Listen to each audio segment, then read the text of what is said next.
جب واقعہ کربلا کو یاد کرو تو کہو کہ یا لیتنا کنا معکم، کاش ہم آپ کے ساتھ ہوتے اور اس عظیم کامیابی میں شریک ہوتے۔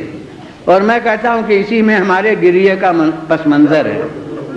ہمیں معلوم ہے کہ اس گریے کے خلاف طرح طرح کے منطقی سوالات پیش ہوتے ہیں، کچھ شاعرانہ لباس میں، کچھ منطقیانہ لباس میں، کچھ نفسیاتی لباس میں۔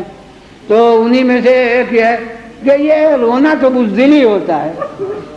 ارے عورتوں کا کام رونا دھونا ہوتا ہے، مردان وغیرہ کو رونے سے کیا مطلب؟ لہذا یہ رونا بزدلی ہے۔ میں کہتا ہوں کہ ذرا سمجھ کے بات کہیے، کسی معرکے میں ہو کر رونا بزدلی ہے، مگر کسی معرکے میں شرکت پر نہ رونا، کسی میں شریک نہ ہونے پر رونا، یہ عین شجاعت ہے۔ بخدا ہم کربلا کے میدان میں ہوتے تو روتے نہ ہوتے۔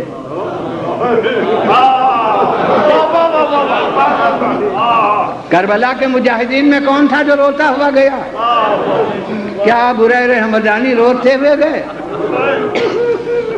کیا مسلم ابن اوسجہ روتے ہوئے گئے؟ کیا حبیب ابن مظاہر روتے ہوئے گئے؟ کیا فرزندان عقیل و جعفر روتے ہوئے گئے؟ ارے قاسم بھی اس وقت تک روئے جب تک اجازت نہیں ملی، اور جب اجازت جہاد مل گئی تو پھر روتے ہوئے نہیں گئے۔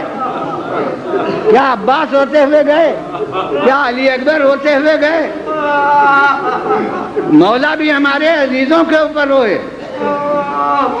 لیکن جب خود میدان میں گئے تو دنیا کہتی ہے کہ ایسا حشاش و بشاش چہرہ تھا کہ کسی زخمی کا ہم نے ایسا چہرہ نہیں دیکھا۔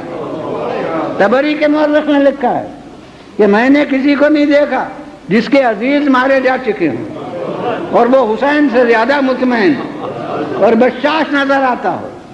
کلما اشتد الوقت اشرق وجه الحسین، جتنا سخت وقت ہوتا تھا مولا کا چہرہ دمکتا جاتا تھا۔ تو کربلا میں کون روتا ہوا گیا؟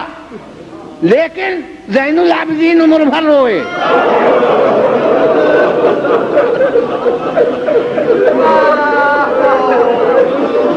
اب آپ سمجھے ہمارے رونے کا مطلب؟ اب آپ اس گریے کی حقیقت سمجھے؟